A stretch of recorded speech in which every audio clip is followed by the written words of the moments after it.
Hello everyone, आज 30 जुलाई 2025। तो आज की हमारी द हिंदू की इम्पोर्टेंट न्यूज़ रहेंगी। प्रलय मिसाइल का एक टेस्टिंग की गई है, उसका हम देखेंगे। भारत में सबसे अधिक बाघ घनत्व वाले कौन कौन से ऐसे नेशनल पार्क हैं, उसको हम देखेंगे।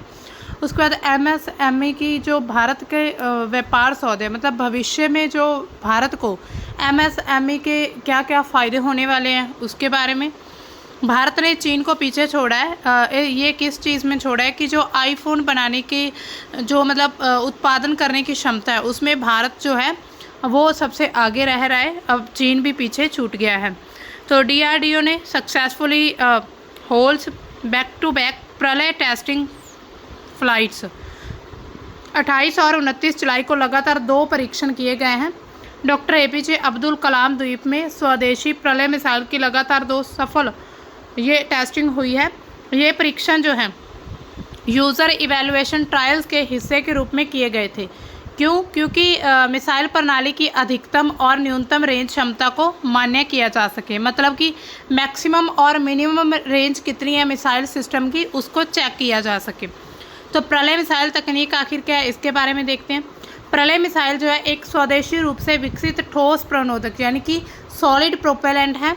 ये अर्ध बैलिस्टिक मिसाइल है, क्वासी बैलिस्टिक, जिसे रक्षा अनुसंधान और विकास संगठन द्वारा डिज़ाइन किया गया है। ये मिसाइल जो है अत्याधुनिक तकनीकों से लैस है। इसमें काफ़ी ज़्यादा टेक्निक्स ऐड की गई हैं जो इसे उच्च सटीकता और प्रभावशीलता प्रदान करती हैं। अब देखिए इसमें प्रोपल्सन सिस्टम क्या है, इसकी विशेषताएं क्या। सबसे पहले प्रोपल्सन सिस्टम जो इसमें सॉलिड प्रोपेलेंट है, इस पर आधारित है। ये प्रलय जो मिसाइल है जो इसे तेज़ी से तैनाती और कम रखरखाव की क्षमता प्रदान करती है। मतलब कि इसको रखने के लिए कम रखरखाव की ज़रूरत होगी और इसको तेज़ी से, मतलब आसानी से इसको कहीं भी जल्दी डिप्लॉय किया जा सकता है। ये प्रणाली जो है मिसाइल को उच्च गति और विश्वसनीयता प्रदान करती है। मतलब जो मिसाइल सिस्टम है उसको हाई स्पीड देती है और काफ़ी ज़्यादा विश्वसनीयता रहेगी। इसकी रेंज कितनी है? 150 से 500 किलोमीटर तक इसकी रेंज रहेगी। ये विभिन्न प्रकार के जो युद्ध सामग्री होती है, जिसे वॉर हेड्स कहा जाता है, उसे ले जाने में सक्षम है एक जगह से दूसरी जगह, जिसमें पारंपरिक और रणनीतिक युद्ध सामग्री शामिल होती है, जो इसे बहुमुखी बनाता है। इसका अगर मार्गदर्शन और नेविगेशन की अगर हम बात करें तो प्रलय में सबसे जो मार्गदर्शन इसका सबसे उन्नत टेक्निक है, जिसमें इनर्शियल नेविगेशन सिस्टम INS और GPS नेविगेशन दोनों को शामिल किया गया है।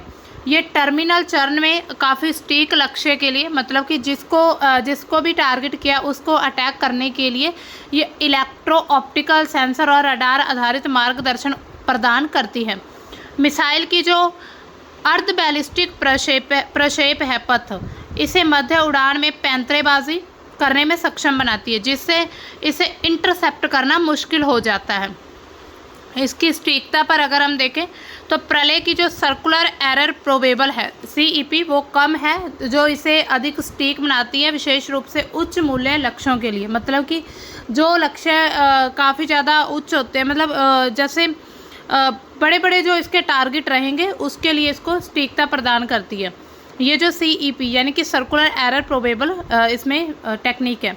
ये विभिन्न प्रकार के लक्ष्य जिसमें कमांड सेंटर आएंगे, बंकर आ सकते हैं और अन्य रणनीतिक स्थानों को प्रभावी ढंग से नष्ट कर सकती है। इसकी पैंतरेबाजी और इसकी और विशेषताएं क्या है। मिसाइल का जो अर्ध बैलिस्टिक प्रक्षेप है पथ और पैंतरेबाजी क्षमता इसे शत्रु के मिसाइल रक्षा प्रणालियों से बचने में मदद करती है। यानी कि इसमें एक ऐसी भी टेक्निक है जो इसे दूसरे दुश्मनों के रक्षा प्रणाली से बचने के लिए हेल्प करेगी। इसकी डिज़ाइन में कम रडार क्रॉस सेक्शन उसको प्रायोरिटी दी गई है, जो इसे चुपके यानी कि स्टेल्थ क्षमता प्रदान करता है। लॉन्च प्लेटफॉर्म कौन कौन से इसके। प्रलय को मोबाइल लॉन्चर से तैनात किया जा सकता है, जो इसे रणनीतिक लचीलापन प्रदान करता है। इसे विभिन्न पर्यावरणीय परिस्थितियों में तैनात करने के लिए डिज़ाइन किया गया है। मतलब कि इसको हर एक प्रकार की जो भी स्थिति रहेगी उसमें इसको डिप्लॉय यानी कि तैनात किया जा सकता है। विकास और सहयोग क्या इसका। इसको DRDO की रिसर्च सेंटर इमारत ने अन्य DRDO प्रयोगशाला और जो भी भागीदारी हैं इसमें, और जैसे कि Bharat dynamics limited, Bharat electronics limited, इनके कोलैब से यानी कि सहयोग के साथ इसको डिज़ाइन किया गया है। ये मिसाइल आत्मनिर्भर भारत का एक हिस्सा है जो कि स्वदेशी रक्षा प्रौद्योगिकी को बढ़ावा देती है। इसकी बाकी विशेषताएं कौन सी है? मिसाइल में उन्नत on board electronics software add किए गए जो कि उड़ान के दौरान वास्तविक समय में इसको डेटा विश्लेषण देंगे, मार्ग सुधार की अनुमति देते हैं। ये विभिन्न प्रकार के युद्ध सामग्री के साथ मॉड्यूलर डिज़ाइन का उपयोग करती है जिससे विभिन्न प्रकार के जो मिशन प्रोफाइल के लिए अनुकूल बन सकते हैं। अब हमारी सेकेंड न्यूज़ है Kaziranga in Assam records 3rd highest tiger density. मतलब कि भारत में अब तक के 3 सबसे ज़्यादा हाईएस्ट बाघ डेंसिटी यानी कि टाइगर डेंसिटी वाले जो नेशनल पार्क मतलब देखे गए हैं उसको ऐड किया गया। तो इसमें काजीरंगा जो है 3रे नंबर का सबसे ज़्यादा बाघ घनत्व वाला एक उद्यान बन चुका है। अभी जो आंकड़ा इकट्ठा किया है उसके अकॉर्डिंग जो सबसे पहला है बांदीपुर कर्नाटक में, दूसरा कॉर्बेट उत्तराखंड में आता है और तीसरा काजीरंगा है। यहाँ पर बाघ की आबादी के संरक्षण में भी ये काफ़ी महत्वपूर्ण भूमिका निभा रहा है। मतलब कि सबसे ज़्यादा बाघ की घनत्व यहाँ पर देखे जाते हैं। अब थोड़ा काजीरंगा राष्ट्रीय उद्यान असम के बारे में देखते हैं। ये सबसे पहले तो असम स्टेट में आता है। इसका स्थान अगर हम एग्जैक्ट लोकेशन देखें तो गोलाघाट और नांगांव जिले में होते हैं असम में। ये प्रसिद्ध क्यों? विश्व का सबसे बड़ा एक सिंगा गैंडा यहाँ पर इंडियन 1 हॉर्न्ड राइनोसोर्स है यहाँ पर आवास और यूनेस्को विश्व धरोहर में इसको ऐड किया गया है। बाघ घनत्व कितना है? भारत में 3रा सबसे अधिक बाघ घनत्व वाला ये बन चुका है नेशनल पार्क। 2022 के जो अखिल भारतीय बाघ अनुमान के अनुसार काजीरंगा में बाघों की संख्या में वृद्धि देखी गई है। जैव विविधता इसमें कौन कौन सी है? बाघ है, गैंडा है, जंगली भैंसा है, हिरन, हाथी और 500 प्लस पक्षियों की प्रजातियां पाई जाती हैं। ये ब्रह्मपुत्र नदी के किनारे पर है और इसके जो घास के मैदान है, दलदली क्षेत्र इसकी एक खास विशेषता है। प्रोजेक्टर टाइगर के तहत इसको संरक्षित किया गया है। बाढ़ और जो अवैध शिकार चुनौतियां रहती हैं लेकिन कड़े संरक्षण उपायों ने इसे सफल बनाया है। ये 430 वर्ग किलोमीटर तक फैला हुआ है और ये पूर्व उत्तर भारत का सबसे प्रमुख संरक्षण स्थल है। तो काफ़ी इम्पोर्टेंट है काजीरंगा नेशनल पार्क जो है असम में। इसके बाद आता है बांदीपुर राष्ट्रीय उद्यान कर्नाटक में। ये अगर हम एग्जैक्ट लोकेशन देखें तो कहाँ पर है? चामराजनगर जिला है कर्नाटक में। जो नीलगिरी हिल्स है बायोस्फीयर रिजर्व है वहाँ पर इसकी लोकेशन है। भारत में ये सबसे ज़्यादा बाघ घनत्व वाला उद्यान है। प्रोजेक्ट टाइगर का ये भी हिस्सा रह चुका है, मतलब अभी भी हिस्सा है। इसमें 2022 के आंकड़ों के अनुसार बांदीपुर में प्रति 100 वर्ग किलोमीटर में बाघों की संख्या सबसे ज़्यादा पाई जाती है। इसके बाद जैव विविधता कौन कौन सी? बाघ, तेंदुआ, हाथी, सांभर, चीतल और विभिन्न पक्षी प्रजातियाँ। शुष्क पर्णपाती सदाबहार जंगल इसका आवास है। इसका संरक्षण जो है बांदीपुर, मुदुमलाई यानी कि तमिलनाडु, वायनाड के साथ मिलकर एक महत्वपूर्ण बाघ गलियारा बनाता है। अवैध शिकार, मानव वन्य जीव संघर्ष प्रमुख चुनौतियाँ। विशेषता इसकी 870 वर्ग किलोमीटर में ये फैला हुआ है और दक्षिण भारत का एक प्रमुख टाइगर रिजर्व है। इसके अलावा आता है कॉर्बेट राष्ट्रीय उद्यान। कॉर्बेट नेशनल पार्क उत्तराखंड में है। ये इसका एग्जैक्ट लोकेशन है नैनीताल और पौड़ी गढ़वाल में, जो उत्तराखंड का गढ़वाल क्षेत्र है वहाँ पर आता है। ये प्रसिद्ध किसके लिए? भारत का सबसे पहला राष्ट्रीय उद्यान है। ये 1936 में इसको स्थापित किया गया था। ये भी प्रोजेक्टर टाइगर का ये पहला टाइगर रिजर्व है और जिम कॉर्बेट के नाम पर इसको जिम कॉर्बेट के नाम पर भी इसको जाना जाता है। 2022 के आंकड़ों में कॉर्बेट में 260 प्लस बाघ दर्ज किए गए थे और अभी ये दूसरा अधिक बाघ घनत्व वाला ये उद्यान बन चुका है। इसमें भी बाघ, तेंदुआ, हाथी, हिरन, भालू और 600 प्लस पक्षियों की प्रजातियां पाई जाती हैं। हिमालय की तलहटी में जो घास के मैदान है, नदी और घने जंगल है, ये इसकी खास विशेषता है क्योंकि ये हिमालय रेंज में पाया जाता है। इसका संरक्षण, कड़े संरक्षण नियम बनाए गए उपाय पर्यटक नियंत्रण ने बाघों की संख्या बढ़ाने में मदद की है और मानव वन्य जीव संघर्ष, पर्यटन दबाव पर काफ़ी चुनौतियां हैं। मतलब कि अभी भी मानव इसमें हस्तक्षेप कर सकता है शिकार के लिए या फिर पर्यटन के माध्यम से। वहाँ के फिर जानवरों को खतरा होता है, वो डर महसूस करते हैं लोगों के आने से। फिर 500 वर्ग किलोमीटर तक ये फैला और ये पर्यटकों के बीच जंगल सफारी के लिए काफ़ी ज़्यादा जाना जाता है। इसकी अगर हम तुलना करें इन तीनों की आपस में, तो बाघ घनता सबसे पहले बांदीपुर, फिर कॉर्बेट, अब काजीरंगा बन चुका है। तीनों प्रोजेक्ट टाइगर के तहत भारत के बाघ संरक्षण में आते हैं। इसमें ये गैंडों के लिए, काजीरंगा गैंडों के लिए मशहूर है, बांदीपुर दक्षिण प्रजातियों के लिए और कॉर्बेट हिमालयी प्रजातियों के लिए। चुनौतियां, सभी में अवैध शिकार हो सकता है, मानव वन्य जीव संघर्ष हो सकते हैं या पर्यावरणीय दबाव जिसमें बाढ़ जैसी चुनौतियां देखने को मिलती हैं। कॉर्बेट, जो जिम कॉर्बेट है, सबसे ज़्यादा टूरिस्ट प्लेस है और इसके बाद बांदीपुर और काजीरंगा आता है।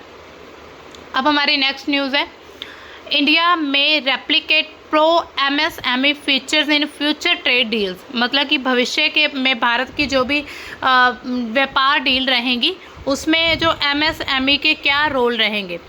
तो जो सूक्ष्म और लघु मध्यम उद्योग है, उद्यम जो होते हैं एमएसएमई, उसको समर्थन देने वाली विशेषताओं को शामिल करके अपनी आर्थिक वृद्धि, वैश्विक व्यापार में स्थिति को मजबूत कर सकता है। तो भारत एक अच्छा कदम उठा सकता है। एमएसएमई भारतीय अर्थव्यवस्था की रीढ़ की हड्डी, जो कि जीडीपी में 29% इसका योगदान और निर्यात में 50% से ज़्यादा, साथ ही 11 करोड़ से अधिक लोगों को रोजगार भी मिलता है इससे। अगर वित्तीय समावेश और ऋण की हम पहुंच की बात करें तो व्यापार सौदे में एमएसएमई के लिए प्राथमिकता ऋण रहती है, सब्सिडी दी जाती है सरकार के द्वारा, बिना गारंटी वाले लोन दिए जाते हैं, उसकी सुविधा को शामिल कर सकते हैं, जैसे कि क्रेडिट गारंटी फंड ट्रस्ट होता है और मुद्रा योजना। ये योजनाएं जो है एमएसएमई को कार्यशील पूंजी विस्तार के लिए वित्तीय सहायता प्रदान करती हैं। तो सरकार जो है इसके लिए काफ़ी कदम उठाती है, मतलब लोगों को जो लोन दिया जाता है, फाइनेंशियली हेल्प सरकार के द्वारा की जाती है, बैंकों के द्वारा। आपूर्ति श्रृंखला में एकीकरण कैसे हो सकता है? व्यापार सौदे में जो एमएसएमई को विश्व और घरेलू आपूर्ति में शामिल करने के लिए प्रावधान हो सकते हैं, जिसमें हमने देखा जो सागरमाला और भारतमाला जैसी परियोजनाएं हैं उसमें भागीदारी रही है। इससे एमएसएमई को बड़े बाज़ारों तक पहुंच मिलेगी और फिर उनकी जो प्रतिस्पर्धात्मक वो बढ़ेगी, मतलब उनका कंपटीशन भी बढ़ेगा। इसमें प्रौद्योगिकी और डिजिटल समर्थन, व्यापार समझौतों में डिजिटल प्लेटफॉर्म जैसे कि DigiLocker, e sign, trade receivables discounting system, इसको बढ़ावा देने की शर्त शामिल है। और एमएसएमई को भुगतान प्रक्रिया को स्वचालित करने के लिए, मतलब कि इसको ऑटो कंट्रोल और वित्तीय पारदर्शिता बढ़ाने में भी मदद कर सकते हैं। इसके अलावा निर्यात का प्रोत्साहन भी दिया जाता है। व्यापार सौदों में एमएसएमई के लिए जो निर्यात प्रोत्साहन होता है, मतलब कि जो लघु उद्योग रहते हैं, कुटीर उद्योग, उनमें से जो भी वस्तुएं या जो भी उत्पादन किया जाता है उसको निर्यात करना, जैसे कि पेटेंट, ट्रेडमार्क पंजीकरण पर सब्सिडी दी जाती है। अंतर्राष्ट्रीय व्यापार मेले लगते हैं, वहाँ पर भागीदारी। मेक इन इंडिया के तहत जो वैश्विक मानक हैं उनके अनुरूप उत्पादन को बढ़ावा देना इसमें शामिल हो सकता है, मतलब कि निर्यात प्रोत्साहन भी इसकी एक अच्छी पहल रहेगी। आने वाले समय में अगर भारत इन सभी चीज़ों पर ध्यान देता है तो भारत का जो व्यापार है वो बहुत अच्छे से चल सकता है। इसके अलावा क्लस्टर आधारित विकास होगा, जैसे क्लस्टर बने होते हैं अलग अलग, तो व्यापार सौदों में क्लस्टर आधारित विकास को प्रोत्साहन देना, जहाँ पर एमएसएमई को संसाधन साझा करना, उत्पादकता बढ़ाने के लिए समूहों में संगठित किया जाता है। यानी कि मान लीजिए ये एक एरिया, यहाँ पर 100 जो है 100 यहाँ पर एमएसएमई लगाए गए, तो अब इनको अगर इसमें अलग अलग 20-20 मतलब अलग अलग उद्योग कर दिए जाएंगे तो 20-20, तो 5 जो है क्लस्टर बन जाएंगे, हर एक क्लस्टर में 20 होंगे। ये प्रतिस्पर्धा और नवाचार को बढ़ावा देगा। इसके अलावा नवाचार, कौशल विकास, व्यापार समझौतों में एमएसएमई के लिए उद्योग अकादमिक सहयोग, इंडस्ट्री एकेडेमिया चैनल को बढ़ावा देना शामिल हो सकता है, ताकि तकनीकी प्रबंधकीय कौशल विकास को समर्थन मिले और औद्योगिक क्रांति 4.0 के लिए काफ़ी महत्वपूर्ण है। इसके अलावा विवाद का समाधान और नीतिगत सरलीकरण, व्यापार सौदों में जो ई कोर्ट्स रहते हैं, सरलीकृत पंजीकरण प्रक्रिया जिसमें आधार आधारित पंजीकरण, रजिस्ट्रेशन जो है आधार के माध्यम से किया जाता है, उसको शामिल करके एमएसएमई के लिए अनुपालन बोझ को कम कर सकते हैं। वित्तीय संसाधनों की जो बर्बादी होगी उसको रोकेगा और फिर ट्रांसपेरेंसी बढ़ेगी। तो ये सभी कुछ कदम हैं। भारत अगर इन चीज़ों को मतलब कि फॉलो करता है, यूज़ करता है, तो आने वाले समय में जो भारत की ट्रेड डील है वो बहुत आगे तक जा सकती है। इसके अलावा जो हमारी लास्ट न्यूज़ रहेगी अभी है जो भारत है, यानी कि India पिप्स China in US smartphone supply. तो ये कैनालाइज की एक रिपोर्ट आई है कि इंडिया जो है चाइना को भी पीछे छोड़ रहा है यूएसए में स्मार्टफोन की सप्लाई करने में। रिसर्च फर्म कैनालिस्ट की एक रिपोर्ट है, अभी जो ओमडिया का हिस्सा है उसकी एक रिपोर्ट के अनुसार 2025 की दूसरी तिमाही में यानी कि अप्रैल से लेकर जून तक भारत ने अमेरिका को स्मार्टफोन निर्यात में पहली बार चीन को पीछे छोड़ा है। मतलब ये इतिहास में पहली बार हुआ है कि भारत ने चीन को पीछे छोड़ दिया है स्मार्टफोन के निर्यात में। अब ऐसा क्यों हुआ है? क्योंकि इनके कुछ व्यापार अमेरिका और जो हम देखते हैं चीन के जो आपसी व्यापारिक संबंध है वो थोड़े डगमगाते नज़र आ रहे हैं। तो मेक इन इंडिया जो स्मार्टफोन की हिस्सेदारी है अमेरिकी आयात में 44% तक पहुंच चुकी है। 2024 की दूसरी तिमाही में सिर्फ 13% थी, अब 3 गुना से भी ज़्यादा भारत जो निर्यात कर रहा है। वहीं पर चीन में जो स्मार्टफोन बनाए जाते हैं उसकी जो 61% से कम होकर 25% उसका निर्यात रह गया। भारत में स्मार्टफोन निर्यात में सालाना आधार पर 240% की वृद्धि दर्ज की गई है कि हर साल 240% वृद्धि होती है। इसका मुख्य कारण अगर हम देखें तो अमेरिका चीन के बीच व्यापारिक अनिश्चितता, टैरिफ संबंधी जो चिंताएं हैं, उनके बीच एप्पल की जो चाइना +1 रणनीति है, मतलब कि एप्पल की अब चाइना +1 रणनीति कि चाइना में तो वो असेंबल करेगा ही आईफोन, लेकिन उसके साथ ही अपना विस्तार करने के लिए भारत जैसी कंट्रीज़ में भी वो खुद के जो इंडस्ट्रीज है स्थापित कर सकते हैं। एप्पल ने भारत में आईफोन 16 सीरीज़ को प्रो मॉडल की मैन्युफैक्चरिंग शुरू कर दी है। हालांकि प्रो मॉडल की आपूर्ति के लिए अभी भी चीन पर अभी भी निर्भरता बनी हुई है। इसके अलावा सैमसंग और मोटोरोला ने भी भारत से अमेरिका को अपनी आपूर्ति बढ़ाई है, लेकिन उसकी गति एप्पल की तुलना में धीमी है। अब देखिए एप्पल की रणनीति क्या है। एप्पल की जो चाइना +1 रणनीति है इसका उद्देश्य है कि चीन के बाहर भी बाकी देशों में विशेष रूप से भारत में विस्तार करना, ताकि भू राजनीतिक जोखिम जिसमें अमेरिका चीन व्यापार तनाव जो बढ़ रहे हैं और टैरिफ को कम किया जा सके। फिर भारत में एप्पल ने स्मार्टफोन मैन्युफैक्चरिंग को बढ़ावा दिया है, खास करके आईफोन 16 सीरीज जिसमें प्रो मॉडल भी शामिल है। जो आईफोन 16 का प्रो मॉडल है उसमें भारत ने अपने जो स्मार्ट मैन्युफैक्चर करने में एक कदम आगे बढ़ा लिया है। अब देखिए इस रणनीति की विशेषता क्या, उत्पादन विविधीकरण होता है। एप्पल ने भारत में जो फॉक्सकॉन, पेंटाग्रॉन और टाटा इलेक्ट्रॉनिक्स है इनके साथ कोलैबोरेशन किया है, यानी कि साझेदारी की है। फिर मैन्युफैक्चरिंग इकाइयाँ स्थापित कर ली और इसमें चीन पर निर्भरता कम हुई है। पहले सिर्फ चीन में ही जो आईफोन बनाए जाते थे, स्मार्टफोन असेंबल होते थे, वहीं पर मैन्युफैक्चर होते थे, लेकिन अब भारत भी उसका प्रतिस्पर्धी बन चुका है। तो अब थोड़ा प्राइसेस में भी गिरावट देखी जाएगी, टैरिफ वगैरह कम लगाए जाएंगे। लागत का लाभ होगा, भारत में कम श्रम लागत यानी कि मजदूर सस्ते मिल जाते हैं। सरकार की मेक इन इंडिया पहल में प्रोडक्शन लिंक्ड इंसेंटिव यानी कि PLI स्कीम के तहत एप्पल को भारत में उत्पादन बढ़ाने के लिए प्रोत्साहित किया गया है, तो बाज़ार का विस्तार कर सकता है। एप्पल जो है भारत में स्मार्टफोन बढ़ते बाज़ार को देखते हुए जो स्थानीय मांग उसको पूरा करने के लिए उत्पादन बिक्री दोनों को भी बढ़ा रहा है। इसके अलावा निर्यात केंद्र, भारत से अमेरिका जैसे जो बाज़ार है उसमें स्मार्टफोन का निर्यात का एकदम से बढ़ना, जैसे कि कैनालिस्ट की रिपोर्ट है जहां पर भारत ने 2025 की दूसरी तिमाही में चीन को पीछे छोड़ दिया। दूसरी तिमाही यानी कि 3 मंथ का जो रहता है पीरियड होता है, अप्रैल से जून तक की यहाँ पर बात हो रही है। इसके बाद जुलाई, अगस्त, सितंबर, जुलाई से सितंबर का अलग होगा। तो इसी तरह जो दूसरी तिमाही है यानी कि उसमें रिपोर्ट जब दर्ज की गई तो उसमें देखा कि भारत जो चीन से आगे है निर्यात करने में। आपूर्ति श्रृंखला का लचीलापन, जिसमें वैश्विक आपूर्ति श्रृंखला में व्यवधान जैसे कि कोविड-19 में बचने के लिए एप्पल भारत को एक वैकल्पिक मैन्युफैक्चरिंग हब के रूप में विकसित कर रहा है। मतलब कि कहीं किसी एक कंट्री में अगर कोई भी प्रॉब्लम या फिर कोई महामारी या फिर कोई भी ऐसी आपदा आ जाती है तो दूसरी कंट्री, तो उस कंट्री से उसकी मैन्युफैक्चरिंग जो है प्रभावित नहीं होनी चाहिए, क्योंकि बाकी और कंट्रीज़ में भी वो मैन्युफैक्चर कर रहे हैं। तो दोस्तों ये थी हमारी आज की द हिंदू की इम्पॉर्टेंट न्यूज़। आई होप आपको अच्छे से समझ आ गई होंगी। तो ये सभी एग्ज़ाम के पॉइंट ऑफ व्यू से काफ़ी इम्पॉर्टेंट है।